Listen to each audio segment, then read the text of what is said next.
युवा साथियों, चुनाव आचार संहिता लगने में करीब 5 महीने बाकी है। बताया जा रहा है कि अक्टूबर में आचार संहिता लग जाएगी।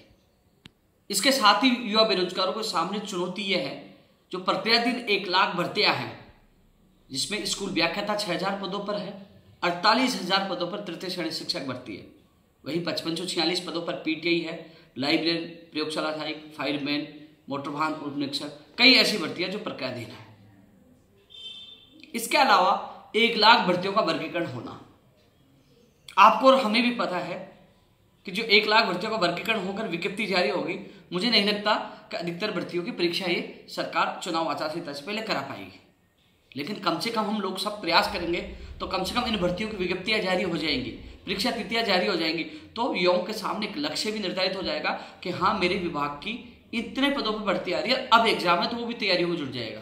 कुल मिलाकर हम सबको प्रयास करके 1 लाख जो प्रक्रियाधीन भर्तियां हैं उनको पूरी करवाना है, और जो 1 लाख नई भर्तियों की घोषणा की है उनका वर्गीकरण करवाकर कि कौन सी विभाग में कितने पदों पर भर्ती आएगी उसकी विज्ञप्ति जारी करवानी है, कैलेंडर जारी करवाना भर्ती परीक्षाओं का।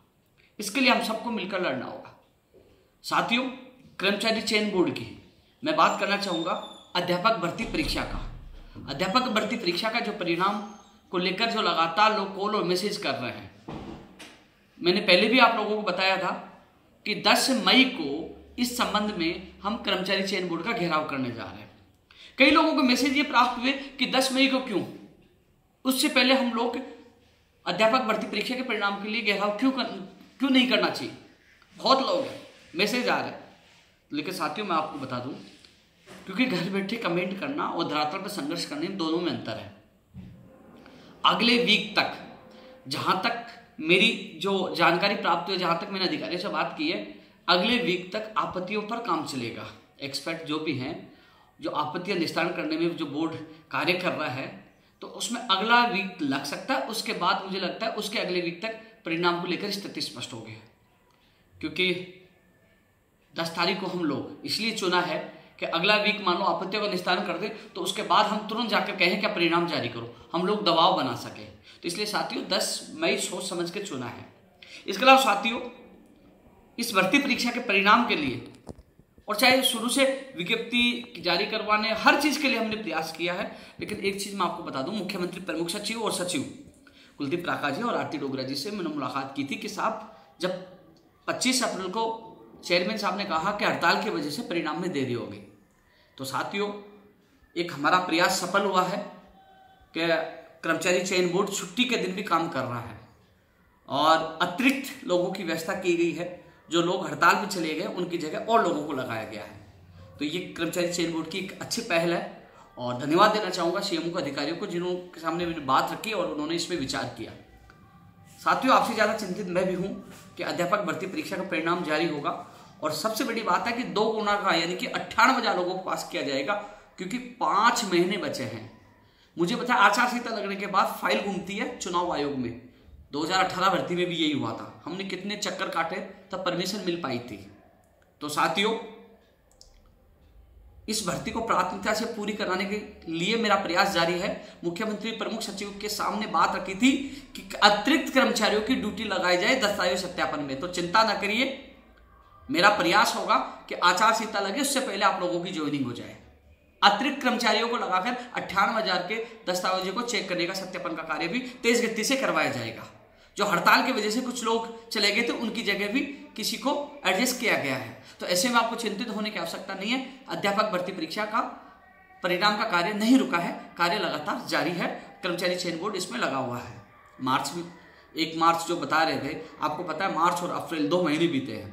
पीटीआई भर्ती का जो परिणाम 21 अक्टूबर को आया था, 6 महीने से ज्यादा हो गया, अभी तक 55 और 46 पदों पर परिणाम जारी नहीं हुआ है। साथियों, पीटीआई भर्ती को लेकर एक कमेटी का गठन किया गया है, और वो कमेटी का गठन फर्जी डिग्रियों को लेकर नहीं किया गया है। वो कमेटी का गठन हाईकोर्ट में कुछ लोग प्रश्नों के विवाद को लेकर चले गए, तो उसके लिए कमेटी बनी है, और उन प्रश्नों को एक्सपर्ट के द्वारा जांच किया जा रहा है, उनकी आपत्तियों को जांच किया जा रहा है। तो केवल आपने देखा होगा कि जो आपकी आपत्तियों में जो समय लग रहा है, तो बोर्ड ये नहीं चाहता अध्यापक भर्ती परीक्षा में कोई विवाद हो। जैसे पीटीआई में कमेटी बन गई और लोग बार बार कोर्ट में जा रहे हैं, कई लोग तो इसको उलझाने की कोशिश कर रहे हैं। उलझाने वाले बहुत है, सुलझाने बहुत कम है। लेकिन फिर भी हम कोशिश कर रहे हैं। हमें आश्वासन मिला था 10 मई से पहले कमेटी रिपोर्ट दे देगी और किसी भी चयनित के साथ अहित नहीं होगा, यह हमें पूरी उम्मीद है और परिणाम जारी हो जाएगा। लेकिन फिर भी पीटीआई भर्ती का परिणाम जारी नहीं होता तो फिर भी हम लोग सोएंगे नहीं। मैंने उनसे वादा किया था कि इस भर्ती को उलझने नहीं दूंगा, अंतिम सांस तक यानी कि जी जान लगा दूंगा, चाहे वो पीटीआई भर्ती हो, चाहे अध्यापक भर्ती परीक्षा का परिणाम हो या चाहे ज्वाइनिंग हो। तो अध्यापक भर्ती परीक्षा के इंतजार करने वाले अभ्यर्थियों के लिए यही विशेष मैसेज यही है कि साथियों 10 जो मई जो हमने चुना है वो सोच समझकर इसलिए चुना है कि अगले वीक में आपत्तियों वाला लगभग काम पूरा हो जाएगा, उसके बाद हम लोग प्रेशर बना सकेंगे। नहीं अभी हम जाएंगे तो कहेंगे आपत्तियों पे काम चल रहा है, इसलिए वो हमने 10 मई को चुना है। इसके अलावा साथियों एक चीज और मैं कहना चाहूंगा, उम्मीद करते हैं हम सब लोग 10 तारीख को हम प्रेशर बनाएंगे। हो सके कि जो अभी हमने तारीख का ऐलान किया कि 10 तारीख को बड़ी संख्या में जाएंगे। आपने देखा होगा 25 अप्रैल को केवल एक पीटीआई भर्ती के अभ्यर्थी थे जो 2000 से ज्यादा लोग थे। इस बार हम सब मिलकर हर भर्ती के लोग वहां पहुंचेंगे तो हजारों की संख्या होगी। तो कर्मचारी चयन बोर्ड को और अधिकारियों को सबको पता है कि एक बार फिर 10 मई का ऐलान कर दिया है। पता नहीं इस प्रेशर में काम जल्दी होगा, इस प्रेशर में 10 मई तक पता नहीं परिणाम जारी हो जाए, और नहीं होता है तो हम सब मिलकर 20 मई से पहले अध्यापक भर्ती परीक्षा का परिणाम जारी करवाने का प्रयास करेंगे। तो इसलिए 10 मई का प्रचार आप सब शुरू कर देना कि 10 मई को अधिक से अधिक संख्या में सुबह 10 बजे कर्मचारी चयन बोर्ड अधिक से अधिक संख्या में पूछ रहा है।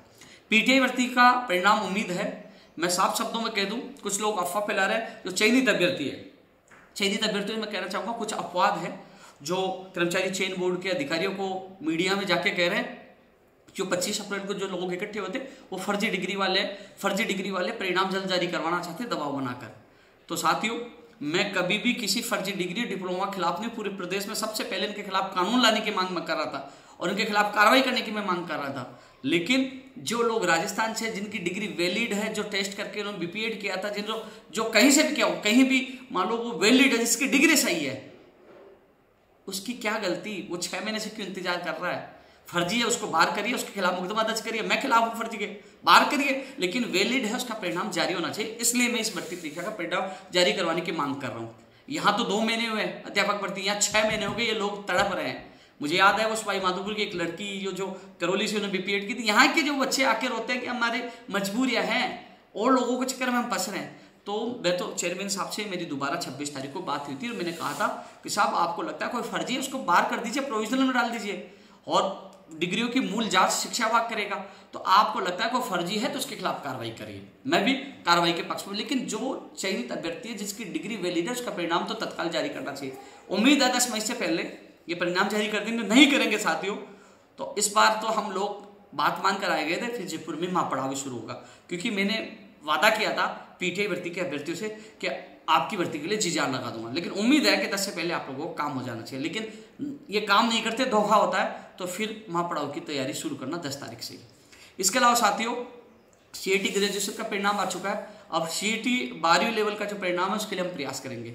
और एक साथियों जो कृषि प्रेक्षक, संगणक, पशु परिचारक, जो कर्मचारी चयन बोर्ड की जितनी भर्तियां हैं उनकी विज्ञप्तियां जारी करवाने के लिए 10 तारीख को, यानी कि इस बार जो 10 तारीख का आंदोलन है, चाहे वो पीटीआई भर्ती का हो, चाहे अध्यापक भर्ती का हो, चाहे जो नई भर्तियों की विज्ञप्तियां जारी कराने की मांग हो, चाहे मोटर वाहन उपनिरीक्षक हो, चाहे वो फायरमैन हो, और अलग अलग जो तमाम यानी कि कर्मचारी चयन बोर्ड की तमाम भर्तियों को लेकर बड़ा घेराव 10 मई को किया जाएगा। अध्यापक भर्ती के लिए लगातार प्रयास जारी है। क्योंकि मैं अध्यापक भर्ती का बार बार जिक्र इसलिए कर रहा हूँ, उनके कॉल और मैसेज मुझे बहुत ज़्यादा प्राप्त हो रहा है। इसके अलावा जो प्रयोगशाला सहायक और वीडियो भर्ती का प्रोविजनल परिणाम फर्स्ट वीक और सेकंड वीक के लिए आश्वासन दिया था कि फर्स्ट में शुरू करेंगे तो फर्स्ट या सेकंड वीक तक हम प्रोविजनल परिणाम जारी कर देंगे, ये कर्मचारी चयन बोर्ड अध्यक्ष जी ने कहा था। तो 10 मई को बड़ा हमारा आंदोलन है और फिर 7 जून को युवा बेरोजगार महासम्मेलन है। उस समुद्र में तो मैं बाद में बात करूंगा, लेकिन यह जरूर है कि 10 मई को हम सब मिलकर, चाहे वो भर्ती परीक्षा को परिणाम जारी कराने वाले हो और चाहे नई भर्तियों की विज्ञप्तियां या कर्मचारी चयन बोर्ड द्वारा कैलेंडर, जो भर्तियों की परीक्षाओं का कैलेंडर जारी करवाने की जो मांग लगातार युवाओं के कॉल और मैसेज आ रहे हैं, तो इन सब को लेकर 10 मई को एक बार फिर कर्मचारी चयन बोर्ड का घेराव करेंगे। तो तमाम साथियों से अपील है 10 मई के इस प्रोग्राम में, इस तैयारी में अभी से आप लोग जुड़ जाए। धन्यवाद।